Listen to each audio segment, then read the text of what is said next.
"You want a piece of my new house?" I said with an irony they couldn't detect. "Fine, you can have it all." I threw the keys at Chloe. They landed right at her feet, and she snatched them off the floor with a speed that surprised me. She seemed terrified I might change my mind at any second. Along with the keys, I placed the piece of paper with the handwritten address on the table. Chloe grabbed it with both hands, read the whole thing, and when she finished, her face lit up with a satisfaction she didn't even try to hide. She smiled, that wide, triumphant smile she had been holding back for months. She turned to Michael, my son, and showed him the keys as if they were a winning lottery ticket. He just nodded, no particular expression, as if this were simply the natural outcome of something they had planned all along. Neither of them looked at me. Neither said thank you. She simply slipped the keys into her pocket, and they both headed for the stairs. I heard her tell Michael, her voice thrilled, that they had to go pack everything immediately, that they could finally move, that it was about time.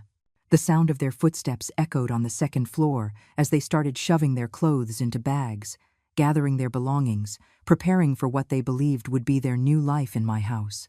Their voices drifted down to where I stood, fragments of conversation filled with plans and expectations.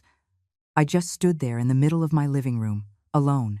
The silence surrounding me was thick, but not uncomfortable. It was the silence of someone who has just made a decision they will not regret. I looked up at the stairs where they had disappeared and felt a strange sensation in my chest. It wasn't sadness. It wasn't regret. It was something like release. But let me take you back. Let me tell you how I got to this moment. How a mother who gave every piece of her life ended up being seen as an obstacle standing between two ambitious people and a property worth a fortune. How a mother's love became a bargaining chip, and how gratitude evaporated the moment 4 walls and a roof came into play. My name is Eleanor Vance. I am 62 years old. This house where I'm standing, this 3-story property with a yard and big windows, I paid for it with 30 years of my life.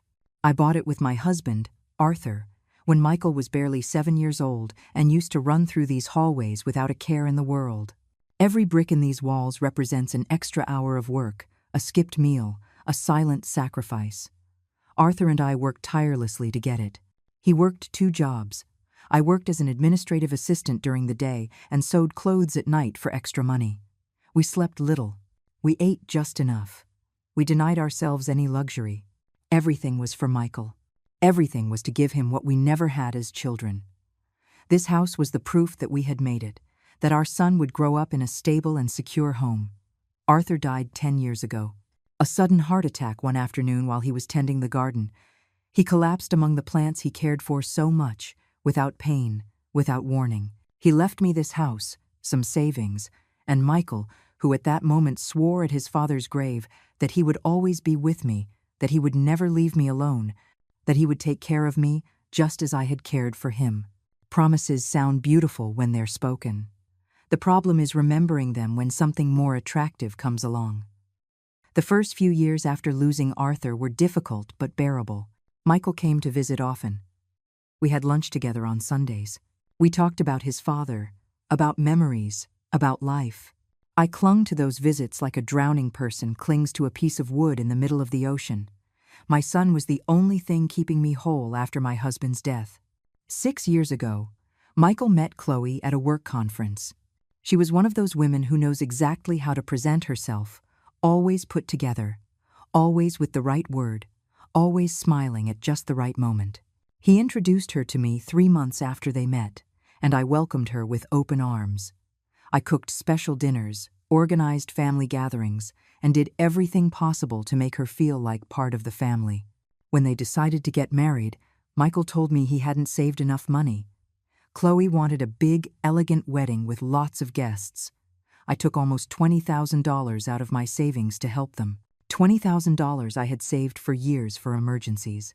But seeing my son happy was worth every penny. Or so I thought at the time. The first 2 years were normal. They came to visit. We shared meals. They talked about their plans. Chloe called me Mom in that sweet tone that made me feel loved. I helped them financially when they needed it, bought things for their apartment, gave them money for their expenses. It was my way of showing love, my way of being useful in their lives. But 2 years ago, something changed. The visits became less frequent, the calls shorter. And I started to notice something in Chloe's eyes every time she walked into my house. She wasn't looking at me. She was looking at the walls, the furniture, the rooms. Her eyes scanned every space in my house as if she were calculating something in her mind. She measured distances with her gaze, observed the high ceilings, touched the walls like someone assessing the quality of a building. At first, I thought it was simple curiosity. Maybe admiration for the house where her husband grew up. How wrong I was. Michael started to change, too. He didn't talk to me like he used to. His conversations became mechanical, repetitive, full of empty phrases that said nothing real. And then he started with the comments. Comments that at first sounded like genuine concern, but over time revealed their true intention. "Mom, this house is just too big for you all by yourself. Mom, those stairs are dangerous at your age. Mom, keeping up a property like this must be costing you a fortune. Mom, you should really think about downsizing, something smaller, easier to take care of." I listened to those comments and felt a knot in my stomach that I didn't know how to interpret. I told myself my son was worried about me, that he wanted what was best for his mother, that it was normal for him to think about my safety. But there was something in his tone, something in the way Chloe nodded every time he spoke, that made me doubt. The visits became strange. They weren't coming to see me anymore. They were coming to inspect the house. Chloe would walk through the rooms with flimsy excuses. She wanted to see how the bathroom turned out after I remodeled it. She needed ideas for decorating their apartment. She loved the garden and wanted to take pictures. But I saw her. I saw her opening cabinets, looking inside closets, asking how much it cost to replace the windows, how much I paid in upkeep, if the house had any structural problems. One afternoon, a year and a half ago, Chloe arrived with a folder full of papers. She sat in my living room and started showing me brochures for assisted living facilities. Beautiful places, she said, with gardens, with nurses available, with recreational activities. Places where I would have company, where I wouldn't have to worry about maintaining such a big house. Michael was by her side, nodding, supporting every word his wife said.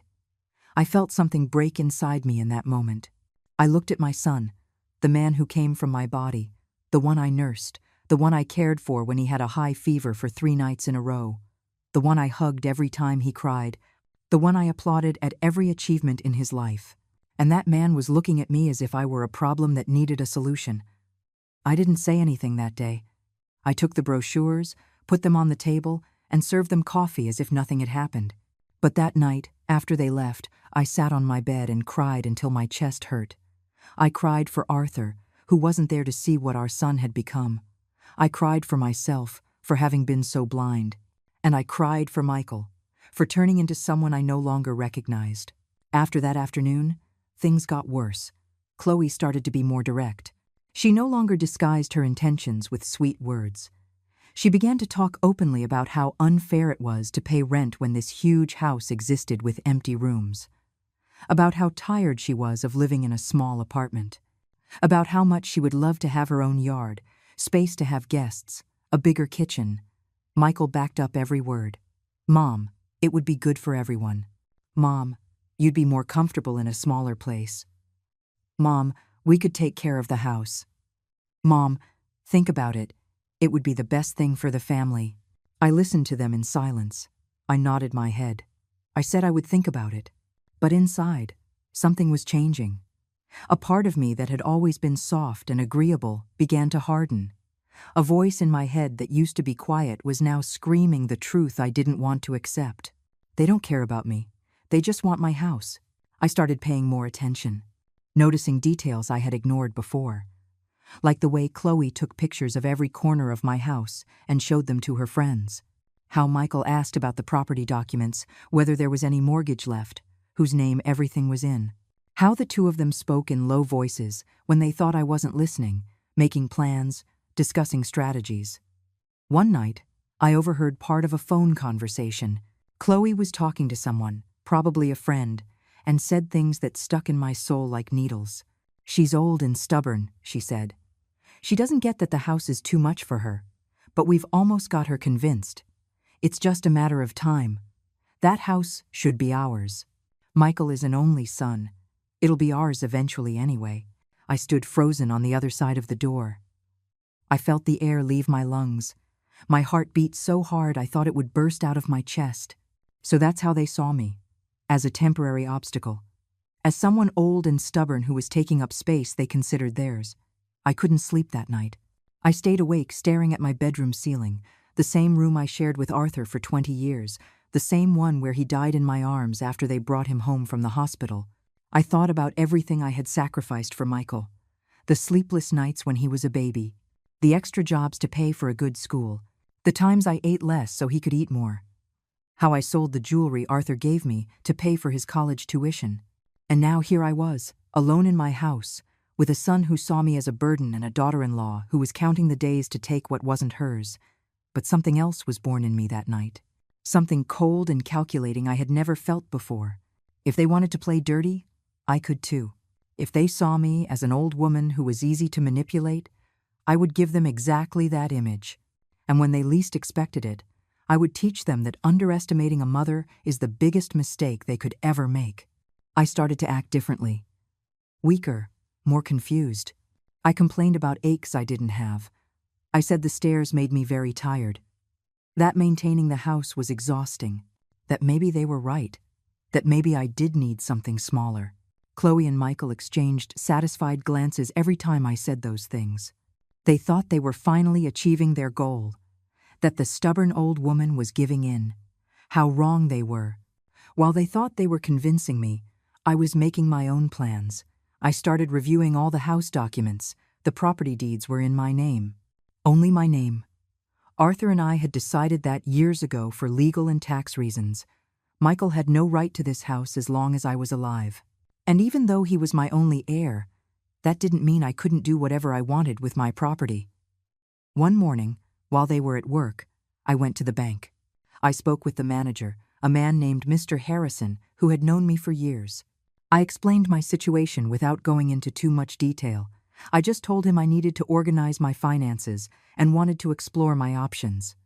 He listened attentively and gave me several useful pieces of advice. I also started researching the real value of my house. I hired an appraiser who came one day when I knew Michael and Chloe wouldn't show up. The man went over every inch of the property, took photographs, made measurements. When he gave me the final report, I almost fell out of my chair. My house was worth $450,000. $450,000 for a property we had bought for $90,000 30 years ago. That number gave me power. It gave me clarity. It made me understand exactly why Chloe looked at my house with those greedy, shining eyes. Why Michael had changed so much. It wasn't just a house.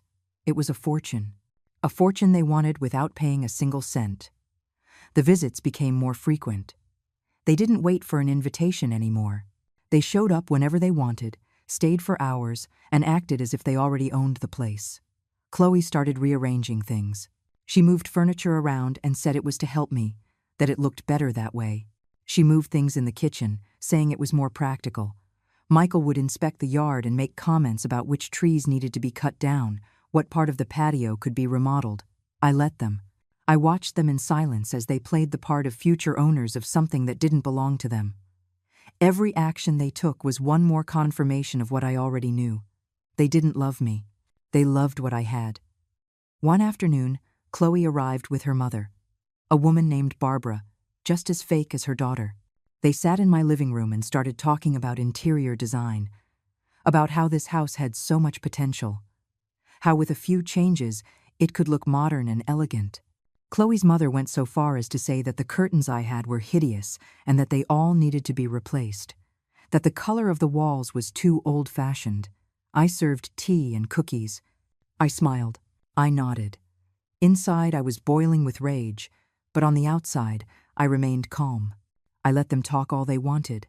I let them plan their future in my house, because I knew something they didn't, that this whole charade was for nothing. That same week, I contacted a real estate agency. Not just any agency.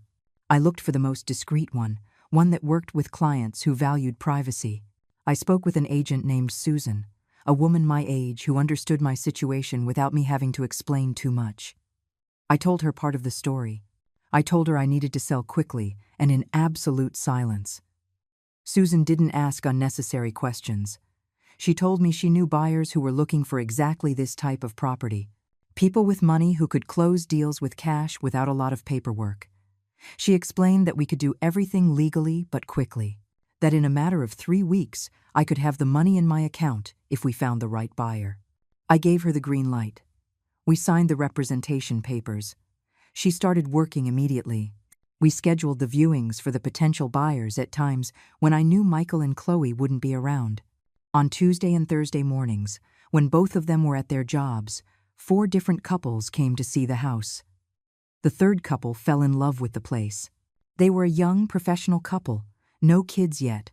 They wanted something large with room to grow. They offered $430,000 in cash. They could close in 2 weeks. I accepted immediately. While all this was happening, Michael and Chloe kept increasing the pressure. They weren't just suggesting I move anymore. They started demanding it in more direct ways.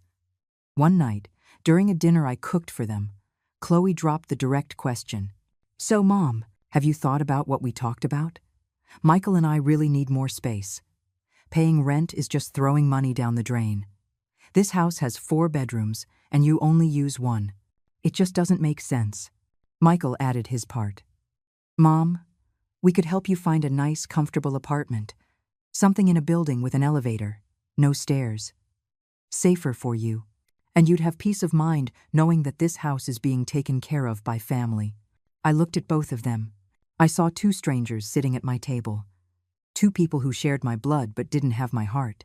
2 human beings capable of looking a 62-year-old woman in the eye and asking her to abandon her home for their benefit. I took a deep breath. I smiled. And I told them exactly what they wanted to hear. "You're right. I've been thinking a lot about it. This house is too much for me. The stairs are tiring. The upkeep is expensive. Maybe it is time to make a change." Their faces lit up as if I had just announced they'd won the lottery. Chloe leaned forward, her eyes shining. Michael let out a sigh of relief he didn't try to hide. "Really, Mom?" Chloe almost shouted with excitement. "That's wonderful. You're making the best decision. You'll see. You'll feel so much better in a place that's more appropriate for you." Michael took my hand across the table. "I'm proud of you, Mom. I know it's not easy, but it's the right thing to do. And we are going to take care of this house like it's a treasure. I promise you." Promises. Promises again. As if my son's promises still had any value to me. I played along. I told them I needed time to organize my things. That finding a new place to live wasn't something you do overnight. That they should be patient with me. They nodded, said they understood, that there was no rush. But I saw the anxiety in their eyes. I saw how Chloe was already imagining her furniture in my living room, her clothes in my closets, her life in my house. The following days were pure acting. I pretended to look for apartments. I printed out brochures for places I would never visit and left them on the table for them to see when they came over. I made comments about how hard it was to find something good and affordable. Chloe offered to help. She said she could look for options, that she knew real estate agents, that she had contacts. Of course, she had contacts. She had probably already calculated how much it would cost to get rid of me as cheaply as possible, while they thought I was looking for a place to move. The sale of my house was moving forward without them suspecting a thing. Susan worked with impressive efficiency. The papers were signed. The inspection was done.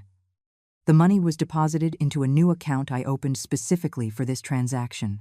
$430,000 appeared in my bank account one Wednesday morning. I sat in front of the computer, staring at that number on the screen. $430,000. It was more money than I had ever seen together in my entire life. It was freedom in the form of numbers. It was the price of 30 years of sacrifice. It was proof that Arthur and I had built something valuable. And it was mine. All mine. The closing date for the house was set for 2 weeks later. The buyers needed that time to organize their move from another city. Susan suggested I start packing my personal things little by little so as not to raise suspicion. But I had a different plan. I wasn't going to pack anything. I wasn't going to give any sign that something was changing.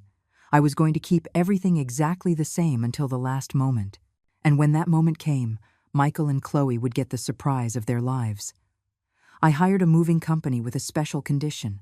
They would come on a specific day, a Tuesday morning, and they had exactly 4 hours to get all my belongings out of the house. I gave them a detailed list of what to take. Furniture I had bought myself, personal items, photographs, clothes, important documents, everything that was mine by right. The rest could stay, as it was part of the sale. I also rented a storage unit to temporarily keep my things while I decided on my next step. I was in no hurry to settle down anywhere. For the first time in my life, I had money, time, and freedom to choose. I could move to another city, another country even. The world had opened up in front of me in a way I never imagined. Michael and Chloe continued to visit regularly. Their visits had become more frequent and longer. Chloe brought interior design magazines and showed me pictures of how she wanted to remodel some of the rooms. Michael talked about installing a new security system, changing some windows, building a deck in the yard. They talked about my house as if it were already theirs. They planned their future within these walls without any shame. And I let them.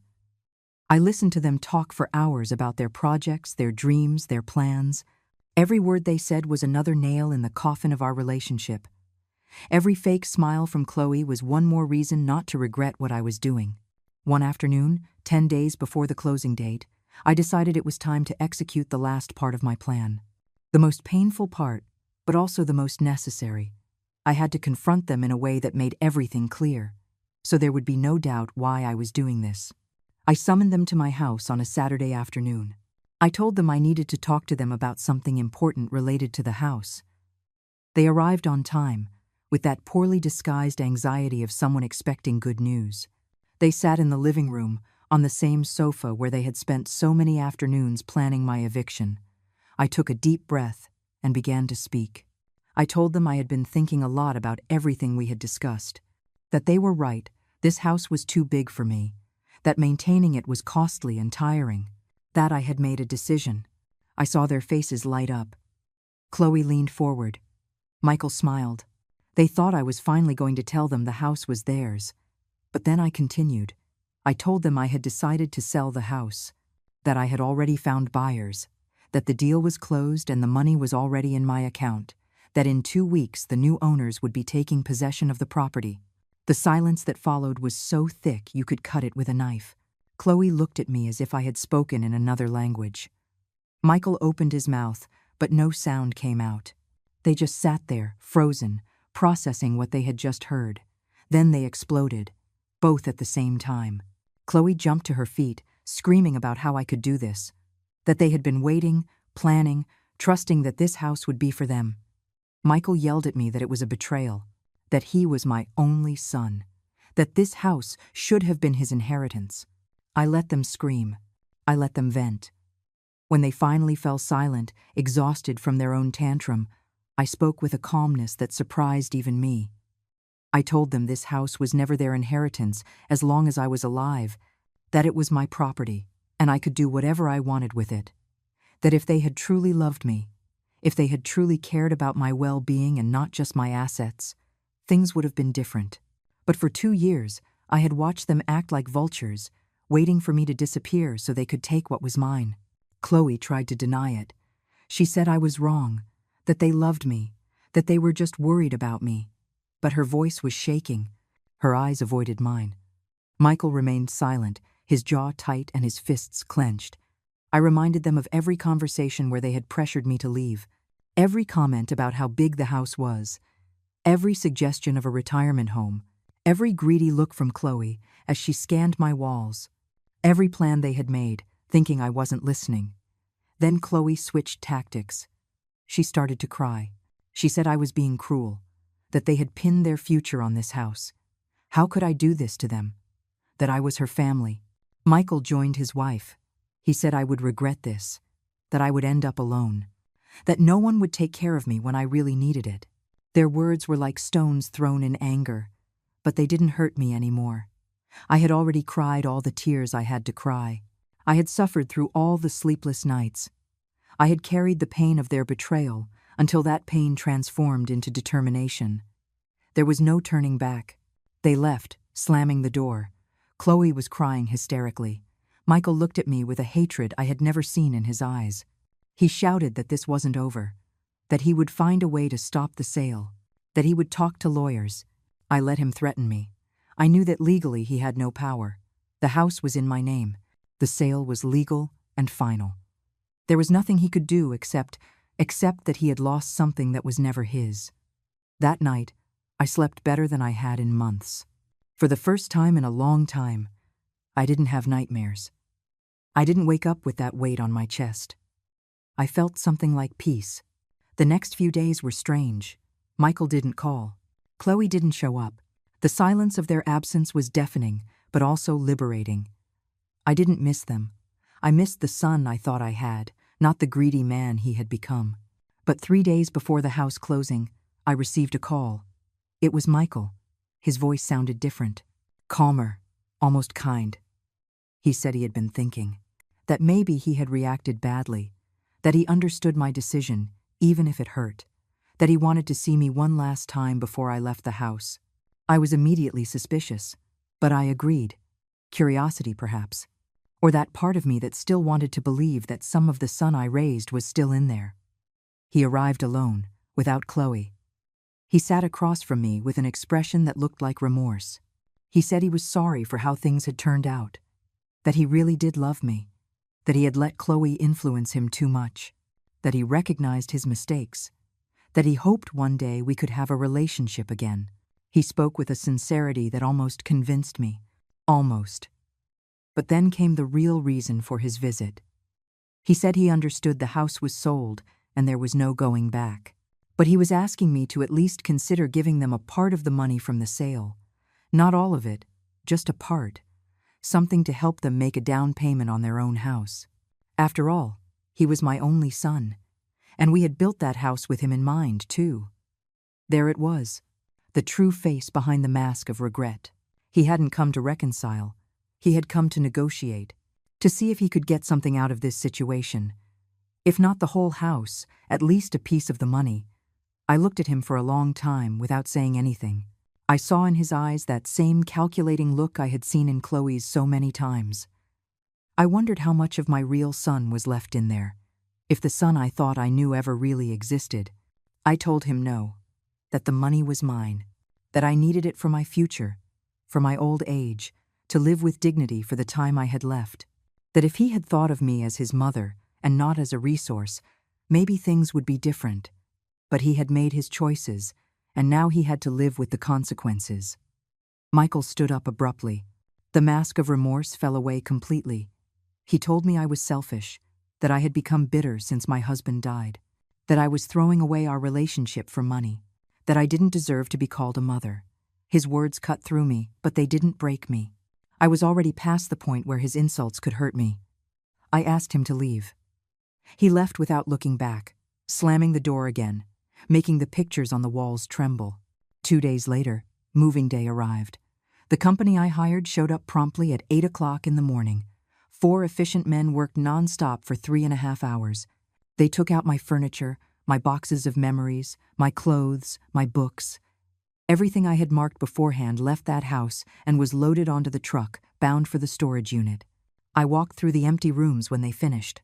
My footsteps echoed on the hardwood floors I had cleaned thousands of times. I ran my hand along the walls that held 30 years of memories, good and bad. I saw the marks on the wall where Michael measured his height every birthday until he was 12 years old. I saw the stain on the kitchen ceiling from a leak years ago that Arthur spent an entire weekend fixing. I didn't cry. I thought I would, but I didn't. This house had been my home, but now it was just a building. Homes are built with love and respect, not with walls and ceilings. And this house had stopped being a home the day my son decided it was worth more as property than as a symbol of what his father and I built together. I went out into the yard one last time. The rose bushes Arthur had planted were still there, blooming, unaware they would soon have new owners. I went over to them, cut one red rose, and took it with me. It would be my way of carrying a piece of the good memories. The next day, the final closing papers were signed. The new owners received the keys. The house was officially no longer mine. Susan congratulated me on my courage. She told me that not many women my age had the nerve to make such radical decisions. She asked me what I would do now, where I would go.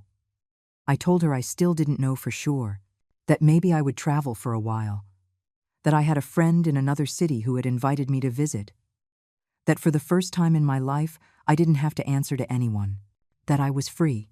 But before I left, before I closed this chapter completely, there was one last thing to do, the part I had been waiting for with a mixture of anxiety and satisfaction. The moment Michael and Chloe would discover the whole truth. During all these days, since that fight in my living room, I hadn't spoken to them. I ignored their calls. I didn't answer their messages. I let the silence do its work. I let the uncertainty eat at them. And now, with the house sold and my things safe, it was time to deliver the final blow. I called them, both of them. I told them I needed to see them one last time, that I had something for them, something related to the house. My voice must have sounded convincing because they agreed to come immediately. They probably thought I had changed my mind about the money, that maybe I would give them something after all. I had them meet me at a coffee shop near what had been my house. They arrived together. With that poorly hidden look of expectation, Chloe was carrying a large bag, as if she were prepared to carry something away. Michael seemed nervous, but hopeful. They sat across from me. We ordered coffee. Chloe got straight to the point, asking me why I had called them. Michael tried to act casual, but I could see his hands trembling slightly around his cup. Then I took an envelope out of my purse. I put it on the table between us. I told them that since they had insisted so much on having a part of my house, I had decided to give them something. That inside that envelope was what they needed. Chloe practically lunged for the envelope. She tore it open with anxious hands. Inside were two things: a set of keys and a piece of paper with a handwritten address. The same address as my old house. Chloe's eyes went wide. Michael read the address and looked at me, confused. Chloe shouted in surprise, asking if this meant what she thought it meant. If I was giving them the house after all. I smiled. I told them yes, that they had insisted so much on having my house that I had decided to give it to them, that those keys opened the front door, that they could go whenever they wanted, that the house was all theirs now. Chloe almost cried with joy. Michael looked stunned, unable to believe what he was hearing. He asked me if I was sure, if I was serious. I told him I had never been more certain of anything in my life. They stood up so fast they nearly knocked over their coffee cups. Chloe clutched the keys in her pocket as if they were the most precious treasure in the world. Michael tried to hug me, but I pulled away. I told them they could go, to go see their new house, to enjoy what they had wanted so badly. They practically ran out of the coffee shop. I watched them get into their car through the window. Chloe took out the keys and looked at them again and again. Michael was driving fast, probably anxious to get there. They left without looking back, without a real thank you, with nothing but the satisfaction of having gotten what they wanted. I stayed seated in that coffee shop, drinking my coffee slowly. I looked at the clock. It was 3 o'clock in the afternoon. I mentally calculated how long it would take them to get to the house. 15 minutes, maybe. Another 5 to park and walk to the entrance. In about 20 minutes, they would be standing at the front door. I ordered another coffee. I was in no hurry. I knew exactly what was about to happen, and I wanted to savor it from a distance. I pictured the scene. Michael and Chloe arriving, excited, taking out the keys, walking up to the entrance with that feeling of victory. And then they would see it. The large sign hammered into the lawn. Sold. In red letters. Impossible to ignore. I imagined their faces when they realized. When they tried to put the keys in the lock and discovered they didn't work because the locks had already been changed by the new owners. When they looked through the windows and saw that the house was completely empty, without my furniture, without my things, without anything to indicate I had ever lived there. 20 minutes after they left, my phone started to ring. It was Michael. I didn't answer. It kept ringing. 1, 2, 3 times.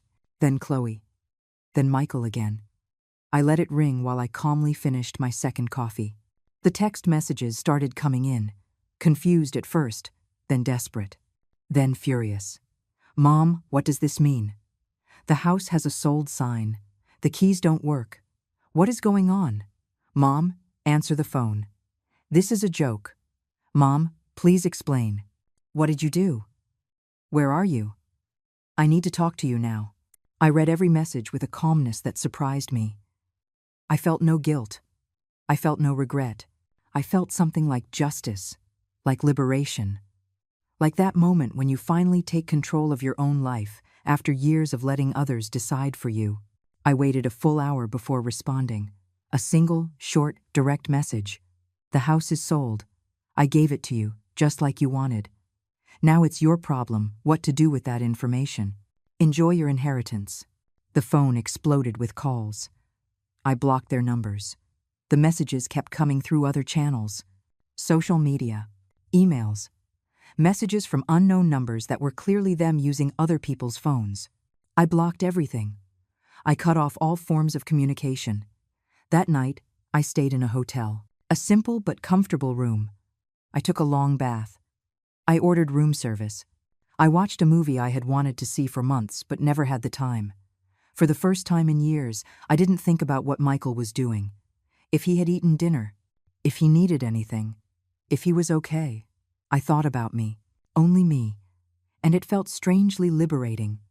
The next morning, while I was having breakfast in the hotel restaurant, I saw I had a message from a number I hadn't blocked. It was Barbara, Chloe's mother. The message was long and filled with barely disguised insults. She called me selfish, cruel, a bad mother.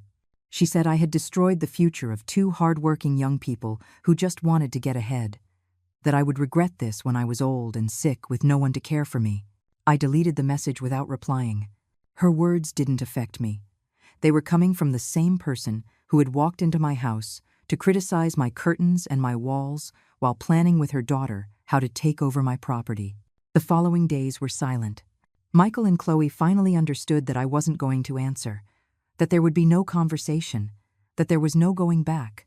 They probably consulted with lawyers and discovered what I already knew, that everything I did was completely legal, that the house was mine and I had every right to sell it, that they had no valid claim. I moved in temporarily with Susan, my real estate agent, who during this process had become something of a friend. She had a large house with a guest room that she offered me while I decided on my next step. She was a widow, like me, with no children, and she understood perfectly the difference between chosen solitude and imposed loneliness. We sat on her patio every afternoon, drinking tea and talking about life. I told her my whole story. She told me hers. She had been through something similar with her brother, who tried to cheat her out of her inheritance after her husband died. She had learned the hard way that family doesn't always mean loyalty. One afternoon, 2 weeks after the day Michael and Chloe found the house sold, Susan asked me what I planned to do with my life now. I had money. I had my health. I had freedom. The world was open to me in a way it hadn't been in decades. I told her I had been thinking about traveling, that there were places I always wanted to see but never could, because I was always busy taking care of others. Europe, maybe. Italy, France, Spain. Places where I could walk down ancient streets and get lost among tourists without anyone knowing who I was or where I came from. Susan smiled and told me that was exactly the right answer, that I had spent too many years living for others and it was time to live for myself. She helped me plan. She showed me websites with travel packages for seniors, organized groups where I could meet people my age with similar stories. I booked a 3-month trip through Europe. I would leave in 1 month. I would visit 10 different countries. I would stay in small, cozy hotels. I would eat local food. I would meet new people. I would just be Eleanor, a 62-year-old woman enjoying her freedom, not Eleanor the abandoned mother, not Eleanor the victim of her family's greed. While I planned my trip, tucked away in my new temporary reality, I sometimes thought about Michael, not the selfish man he had become, but the boy he was. The 7-year-old who hugged me when he had nightmares. The teenager who gave me flowers with his first paycheck. The young man who cried in my arms the day his father died. I wondered at what point that boy disappeared. At what point love turned into self-interest. If I was to blame for spoiling him too much. For giving him everything without teaching him the value of things. for showing him that love is bought with sacrifices and money instead of teaching him that love is shown with presence and respect. Maybe I created the monster. Maybe in trying to be the best mother possible, I ended up being the worst. But I also understood that at some point, Michael stopped being just a product of my upbringing and became an adult responsible for his own decisions, and his decisions led him to lose me. One night, 3 weeks after everything, I received a call from an unknown number. I almost didn't answer, but something made me. It was Michael. His voice sounded broken, tired, different from all the other times. "Mom? Please don't hang up. I just need you to listen for a minute." I stayed silent. I didn't hang up, but I didn't say anything either, he continued. "I know I have no right to ask you for anything. I know I ruined everything, but I need you to know that I've been thinking a lot about everything, about how I treated you, about what I did, about what I lost." He took a long pause. I heard his ragged breath on the other end of the line. "Chloe and I are separating. Not just because of the house, although that was the final straw, but because I realized a lot of things. About how I let her convince me of things I knew were wrong. About how I treated you like you were an obstacle instead of my mother." Another pause. Longer this time. "I'm not asking you to forgive me. I'm not asking for us to go back to what we were, because I know that's impossible. I just wanted to tell you I'm sorry, that I understand why you did what you did, that I probably would have done the same thing in your place." His voice broke at the end. He sounded like he was crying. Part of me, that maternal part that never fully dies, wanted to comfort him. But the other part, the part that had learned to protect itself, held firm. "Thank you for saying that, Michael," I said, my voice calm but without emotion. "I hope this experience has taught you something valuable about life and about how to treat the people who love you." There was a long silence after my words. Michael was breathing heavily on the other end of the line. I could imagine him sitting somewhere dark, maybe in the apartment he shared with Chloe, surrounded by the consequences of his own decisions. "Are you going far away?" he finally asked in a small voice. "Am I going to lose you forever?" "You already lost me, Michael. You lost me the day you decided my house was worth more than my company. You lost me every time you looked at me as an obstacle instead of as your mother. You lost me when you let your wife plan my eviction while I was cooking for you in my own kitchen." I heard a choked sob. "Mom, please, don't call me that. You don't have the right anymore. I spent 62 years of my life being a mother. I sacrificed everything for that title. And you trampled on it as if it were worthless. Now, I'm going to spend the rest of my days being simply Eleanor, a free woman who no longer owes anything to anyone." I hung up before he could answer. My hands were shaking, but not from weakness. They were shaking from the strength it took to say those words. For years, I had been unable to set boundaries, to say no, to prioritize my needs over those of others. And now, finally, I had found my voice. That night, Susan and I had dinner in her dining room. She made a delicious pasta with homemade tomato sauce. We opened a bottle of wine she had been saving for a special occasion. We toasted to new beginnings, to second chances, to women who learned to choose themselves without asking for permission. She told me she had also been through a similar process. Her younger brother had tried to take the inheritance their father left them, manipulating documents and lying about their father's last wishes. Susan had to go to court, face her own family, endure insults and threats, but in the end, she won. Not just legally, but emotionally. She learned that blood doesn't guarantee loyalty, and that sometimes the family we choose is more real than the family we're given. The next few days, I was busy preparing for my trip.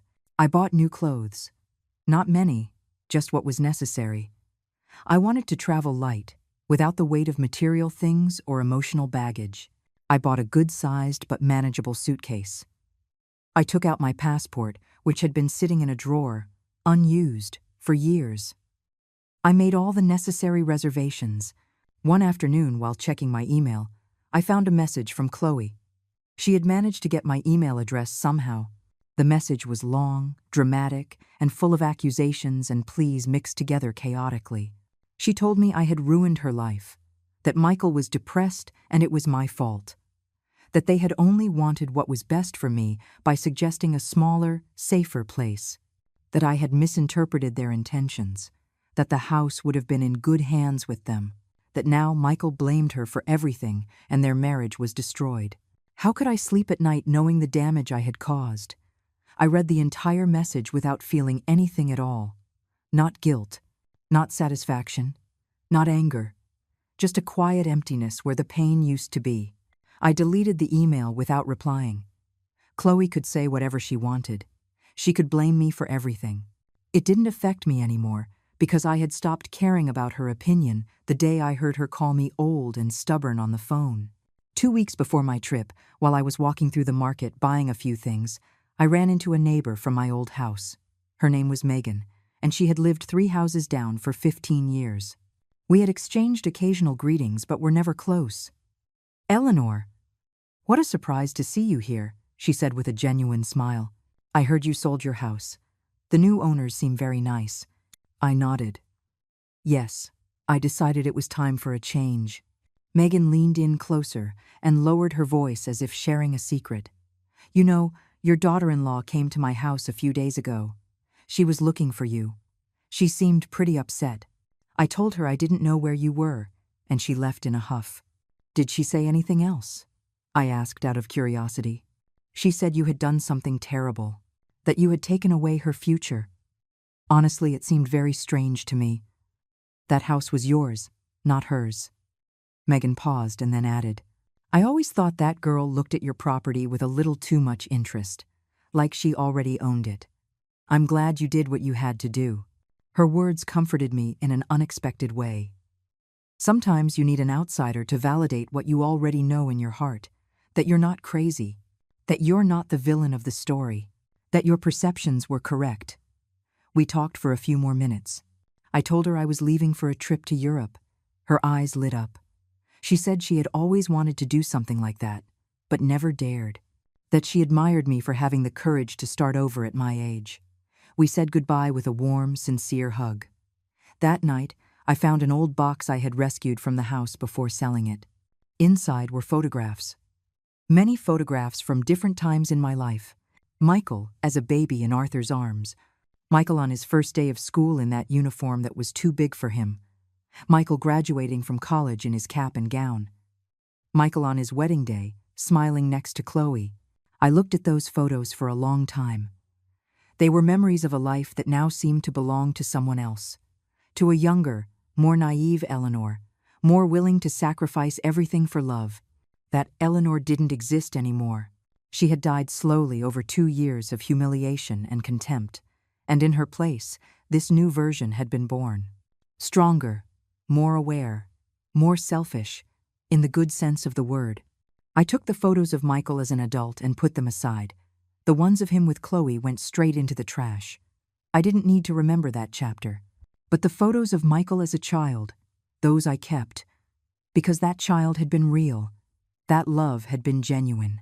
And even though the adult had disappointed me deeply, the child deserved to be remembered. A week before my trip, I received another call.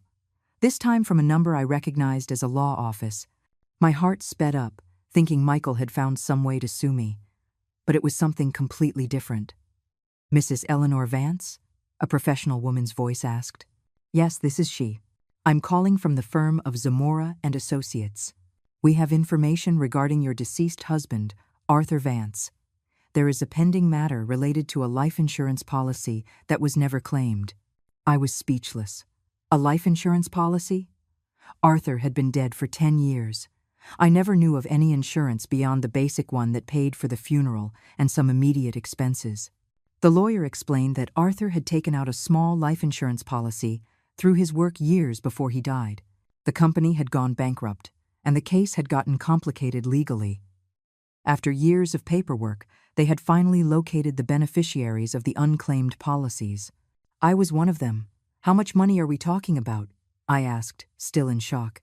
$50,000? Mrs. Vance. Plus accumulated interest.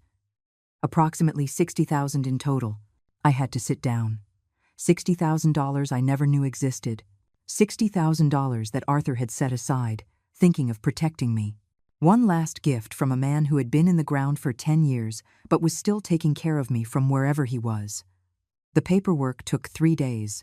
I had to sign documents, present identification, prove I was who I said I was. But in the end, the money was deposited into my account. I now had almost $500,000 in total, a fortune for a woman who had spent most of her life counting pennies and denying herself basic pleasures. It was more money than I would need to live comfortably for the rest of my days. It was absolute freedom in the form of numbers on a screen. That night, I called Susan and told her about the insurance. She was as thrilled as I was. We opened another bottle of wine and toasted to Arthur, to his foresight, to his love that transcended death. We talked late into the night about the irony of the situation. Michael had lost an inheritance of over $500,000 because of his greed. If he had been patient, if he had treated me well, if he had truly loved me as a son and not as an heir, all that money would have been his one day. But his avarice left him with nothing. Life has curious ways of serving justice. The last few days before my trip were spent in a strange calm.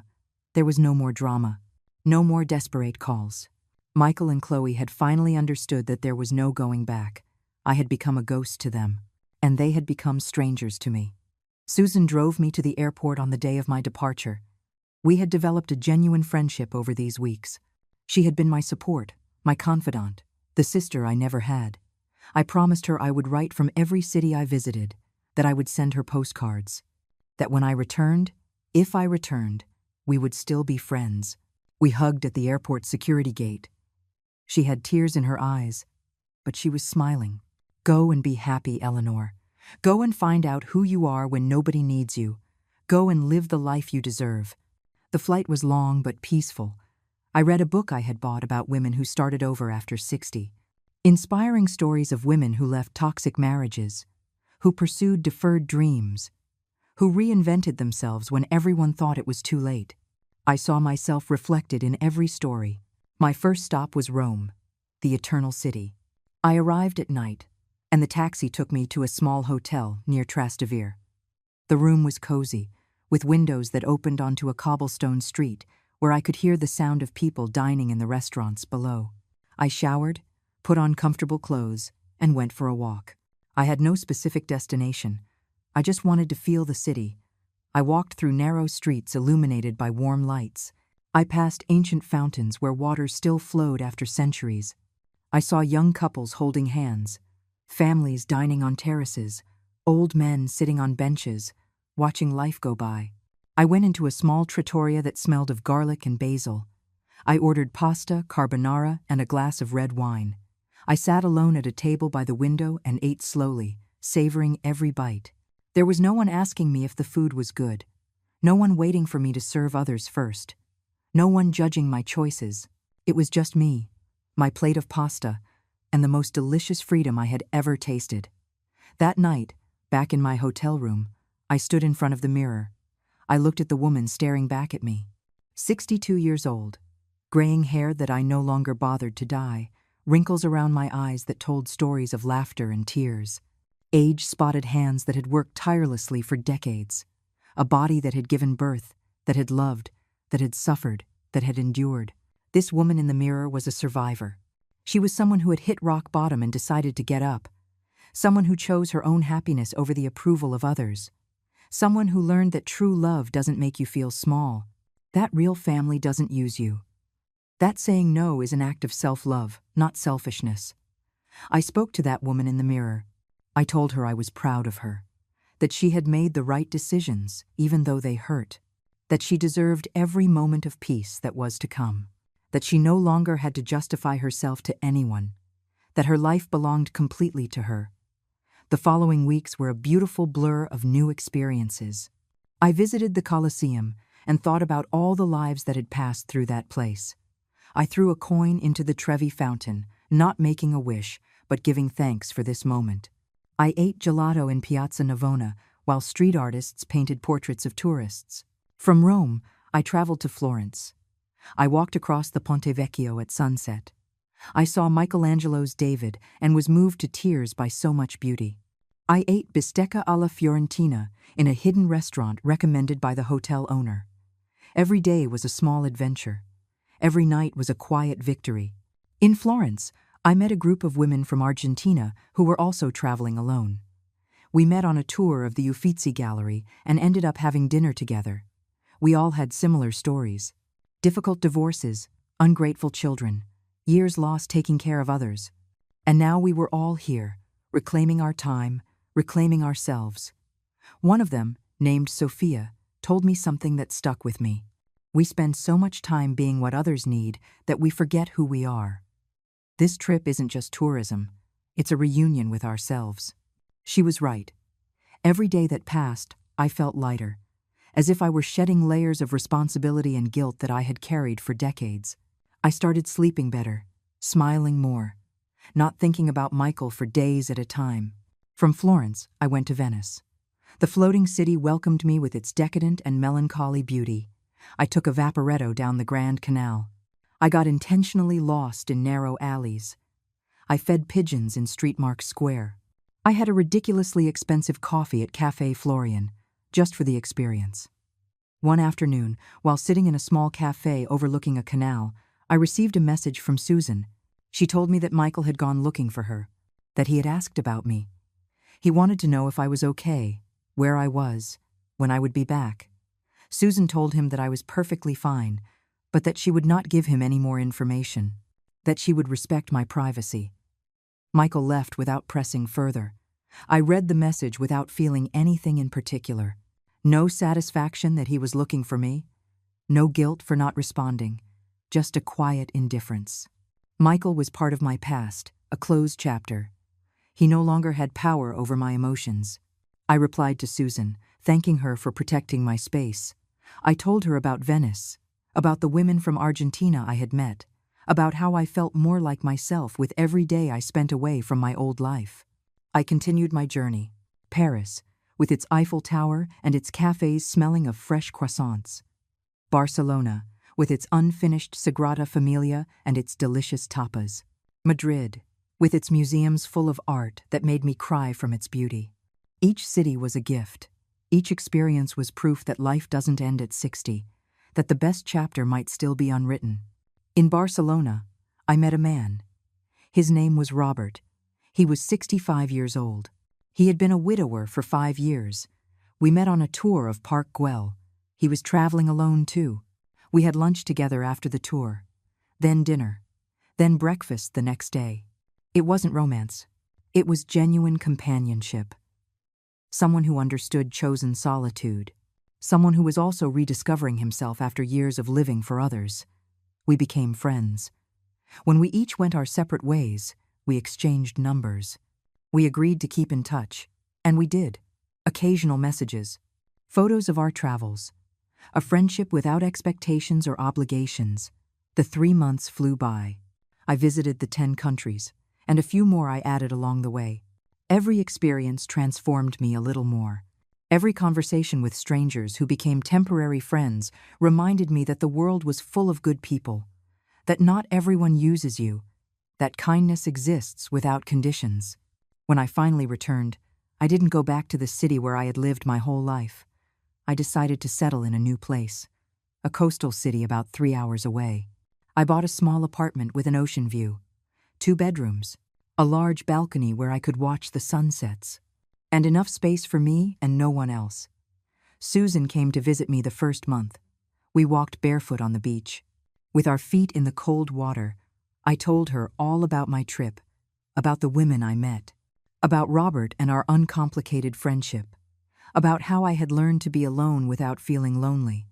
She told me that Michael had continued to ask about me during my absence, that eventually he stopped, that she had heard through the grapevine that he and Chloe had officially divorced, that Michael had moved to another city too, that he seemed to be rebuilding his life. I felt nothing hearing that. Not relief, not sadness, just acceptance. Michael would go his way, and I would go mine. Maybe someday we would meet again. Maybe not. It didn't matter to me in the way it used to. My new life was quiet but full. I joined a book club where I met wonderful women my age. I took painting classes, something I always wanted to do but never had time for. I walked on the beach every morning. I cooked just for myself and enjoyed every meal without rushing. Robert came to visit me 6 months after I returned. He stayed for a week. We walked on the beach. We had dinner at local restaurants. We talked about our past lives and our future plans. On the last day of his visit, as we were having coffee on my balcony watching the sunset, he asked me if I would ever forgive my son. I thought about it for a long time before answering. I don't know if forgive is the right word. What he did was unforgivable in many ways. He treated me like an object, like something to be used and discarded. But I don't carry hatred either. Hate is too heavy, and I've carried enough weight in my life.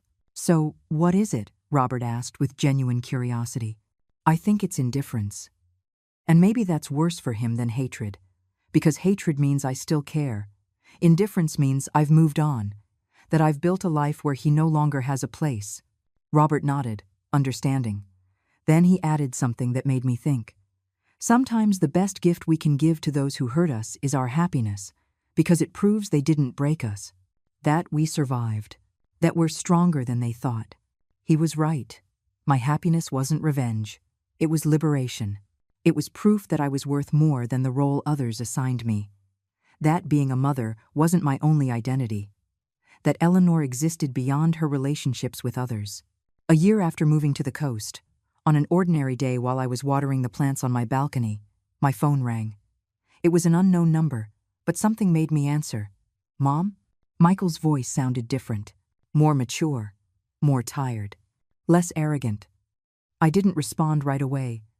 I let the silence stretch between us. I know I have no right to call you.